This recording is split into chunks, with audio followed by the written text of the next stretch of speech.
ನಾವು ಓಟೇ ಹಾಕಲ್ಲ. ಮೇಡಮ್ ನೀವು ಇಲ್ಲಿ ಯಾಕೆ ನಿಂತಿದ್ದೀರಾ, ಏನಿದೆ ವಿಷಯ? ಸರ್ ನಾವು ಇಲ್ಲಿ ಡೆಲ್ಲಿಯಲ್ಲಿ ಸುಪ್ರೀಂ ಕೋರ್ಟ್ ಅಲ್ಲಿ ಆರ್ಡರ್ ಆಗಿದೆ, ಅದು ಕೇಳಿ ಬಹಳ ಮನಸ್ಸು ನೋವಾಯ್ತು. ಎಲ್ಲರೂ ಪ್ರಾಣಿ ಪರ ನಾವು ಹೋರಾಟ ಮಾಡ್ಲೇಬೇಕು ಅಂತ ಹೇಳಿ ನಾವು ಇವತ್ತು ಬಂದಿದ್ದೀವಿ. ನಾವು ಇಂಡಿ ಡಾಗ್ಸ್ ಗಳನ್ನ ಮನೇಲಿ 6 ನಾಯಿ ಸಾಕ್ತಾ ಇದ್ದೀನಿ, ಬೀದಿ ನಾಯಿಗಳನ್ನ ನಾನು ಊಟ ಹಾಕ್ತೀನಿ. ಈ ವಿಷಯ ಕೇಳಿ ನನಗೆ ಮನಸ್ಸೇ ಹೊಡೆದೋಯ್ತು ಸರ್. ನಾವು ಪ್ರಾಣಿ ಪರ ಹೋರಾಡಬೇಕು. ಅದು ಯಾವ್ದು ಬೀದಿಗೆ ಮಾಡಿರೋದನ್ನ ಬಂದಿರೋ ನಾವದನ್ನೆಲ್ಲ ಹಾಳು ಮಾಡಿ, ನಾವದು ನೀರು ಕುಡಿಯೋದನ್ನ, ನದಿ ಎಲ್ಲ ಹಾಳು ಮಾಡಿ ಬಿಲ್ಡಿಂಗ್ ಕಟ್ಕೊಂಡು ಇವತ್ತು ನಾವು ಅದನ್ನ ಸಾಯಿಸಲೇಬೇಕು ಅನ್ನೋ ತೀರ್ಮಾನಕ್ಕೆ ಬಂದಿದಾರಲ್ಲ. 2800 ನಾಯಿ ಸಾಯಿಸಿರೋ ಪುಣ್ಯಾತ್ಮ, ನಿನಗಂತೂ ಒಳ್ಳೇದಾಗುತ್ತೆ ಅಂತ ಮಾತ್ರ ಅನ್ಕೊಂಬೇಡ. ನೋರ್ ಮಾಟ ಪ್ಯಾಡ್ಬಿಟ್ಟ ನೀನ್ ಮಾತಾಡಿರೋ ಮಾತು ಇವತ್ತು ನಿನಗೆ ಚೆನ್ನಾಗಿರ್ಬೋದು. ಕಾಲಾಯಿ ತಸ್ಮೈ ನಮಃ ಇದೇ ಹೇಳಕ್ ಸಾಧ್ಯ ನಾನು. ದೇವರೇ ನಿನ್ಗೆ ಫಲಿತಾಂಶ ಕೊಡ್ತಾನೆ. ನಾವು ಹಿಂದೂ ಧರ್ಮದಲ್ಲಿರೋದು, ಹಿಂದೂ ಪರ ಹೋರಾಟಗಾರರು. ಆದರೆ ಪ್ರಾಣಿಗಳ ಪರ ಹೋರಾಟಕ್ಕೆ ನಾನು ಬಂದಿದ್ದೀನಿ. ನಾನು ಪ್ರಾಣಿಗಳಿಗೋಸ್ಕರನೇ ಜೀವ ಇಟ್ಕೊಂಡಿರೋದು. ಇದನ್ನ ಎಲ್ಲ ಶಾಲಾ ಕಾಲೇಜುಗಳಲ್ಲಿ, ಸಣ್ಣ ವಯಸ್ಸಲ್ಲಿ ಟ್ಯೂಷನ್ಗಳಲ್ಲಿ ಎಲ್ಲಾನು ಮಾಡಬೇಕು. ಟೀಚರ್ಸ್ಗಳು ಕಲಿಬೇಕು. ಮಕ್ಕಳ ಬಗ್ಗೆ ಮಕ್ಕಳಿಗೆ ತಿಳುವಳಿಕೆ ಕೊಡಬೇಕು. ಪ್ರಾಣಿಗಳು ಮುಖ್ಯ, ಆಮೇಲೆ ನಾವು ಅನ್ನೋದು ಮೊದಲನೇ ಪಾಠ ಕಲಿಸಬೇಕು. ಸೊ ಇದು ನಾವೆಲ್ಲ ಎಲ್ಲರೂ ಬೆಳೆಸ್ಕೋಬೇಕು. ಬೀದಿ ನಾಯಿ ಎಲ್ಲ ಅದು ಇಂಡಿ ಡಾಗ್ಸ್ ಅಂದ್ರೆ ನಮ್ಮ ಭಾರತ ದೇಶದ ನಾಯಿ. ಅದನ್ನ ನಾವೇ ಹಾಳು ಮಾಡಿರೋದು. ನಮ್ಮ ನಾಯಿಗಳವು, ಅದು ಬೀದಿ ನಾಯಿ ಅಲ್ಲ, ನಮ್ಮ ನಾಯಿ, ನಮ್ಮ ಇಂಡಿ ನಾಯಿ. ನಾವೇನ್ ಹೇಳಕ್ ಇಷ್ಟಪಡ್ತೀವಿ ಅಂದ್ರೆ ಪ್ರತಿಯೊಬ್ರು ಪ್ರಾಣಿ ಪರ ಹೋರಾಟ ಮಾಡಿ. ನಾವಿವತ್ತು ಹೋರಾಟ ಮಾಡಿಲ್ಲ ಅಂದ್ರೆ ಭಗವಂತ ನಮಗೆ ಬಾಯಿ ಕೊಟ್ಟಿರೋದು ಉಪಯೋಗ ಇಲ್ಲ. ನಾವಿವತ್ತು ಮೂಕ ಪ್ರಾಣಿಗಳ ಪರ ಬಾಯಿ ಧ್ವನಿಗೆ ಎಲ್ಲ ಬಂದು ಹಿಡಿತಾರೆ, ಆಕ್ಸಿಡೆಂಟ್ ಮಾಡ್ತಾರೆ, ಹೊಟ್ಟೋಗ್ಬಿಡ್ತಾರೆ. ನಾಯಿ ತಾನೆ ಅಂತ ಯಾಕೆ ಅದಕ್ಕೆ ಆಧಾರ ಕಾರ್ಡ್ ಇಲ್ವಲ್ಲ, ಅದಕ್ಕೆ ಕೇಸ್ ಹಾಕಲ್ವಲ್ಲ, ಓಟ್ ಮಾಡಲ್ವಲ್ಲ, ಅದ್ ಯಾರ ಆಸ್ತಿನೂ ಗುಳು ಮಾಡಲ್ವಲ್ಲ.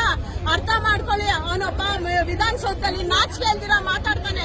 2800 ನಾಯಿಗೆ ನಾನು ದೊಡ್ಡ ಗಂಡಸ್ತನ ಅಂತ ಮೆಚ್ಕೊಂತಾನೆ. ಶಂಟ ನನ್ನ ಮಗನೇ ಸಾಯಿಸ್ಬಿಟ್ಟು ದೊಡ್ಡ ಗಂಡಸ್ತರ ಪೋಸ್ ಹೊಡಿತೀಯ. ನಾಚಿಕೆ ಆಗ್ಬೇಕು. ನೀನೊಂದು ಮೆಚ್ಕೊಂಡಿರೋ ನಾಬಾರ್ದ ಕಣೋ ಗಂಡಸ್ತರ.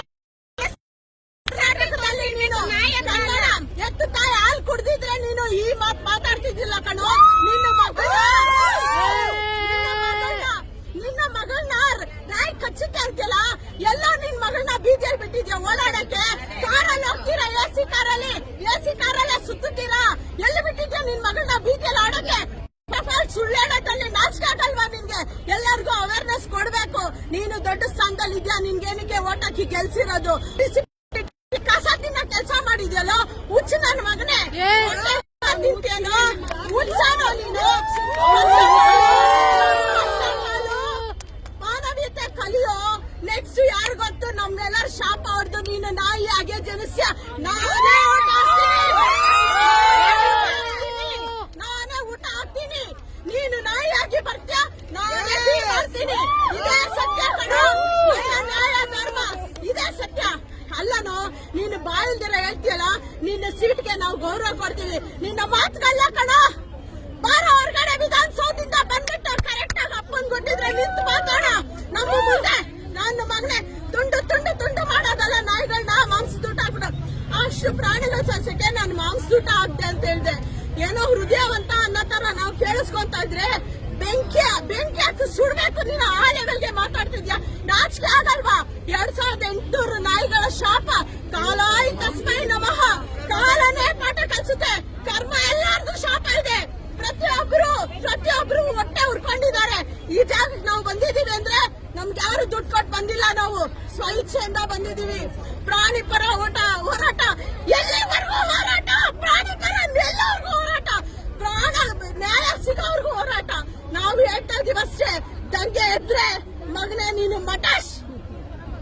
ಬೀದಿ ನಾಯಿಗಳಿಗೆ ಪ್ರೀತಿಯಿಂದ ಊಟ ಹಾಕಿ ನಾವು ಆ ಪ್ರೀತಿನಲ್ಲೇ ಬದುಕ. ನಮ್ಗೆ ದ್ವೇಷ ಗೊತ್ತಿಲ್ಲ, ಒಂದು ಕಳ್ತನ ಗೊತ್ತಿಲ್ಲ, ಒಬ್ರು ಮನೆ ಹಾಳು ಮಾಡೋದ್ ಗೊತ್ತಿಲ್ಲ. ಊಟ ಹಾಕ್ಬೇಕು, ಅವ್ರನ್ನ ಜೋಪಾನ ಮಾಡ್ಬೇಕು. ನೀವೆಲ್ಲ ಮಾಡ್ಬೇಕು. ಅವೇರ್ನೆಸ್, ಇಂಜೆಕ್ಷನ್ ಹಾಕ್ಸ್ಬೇಕು, ಸ್ಟೆರಿಲೈಸ್ ಮಾಡಿಸ್ಬೇಕು. ಯಾವ ಜಿಲ್ಲೆಯಲ್ಲೂ ಇಲ್ಲ.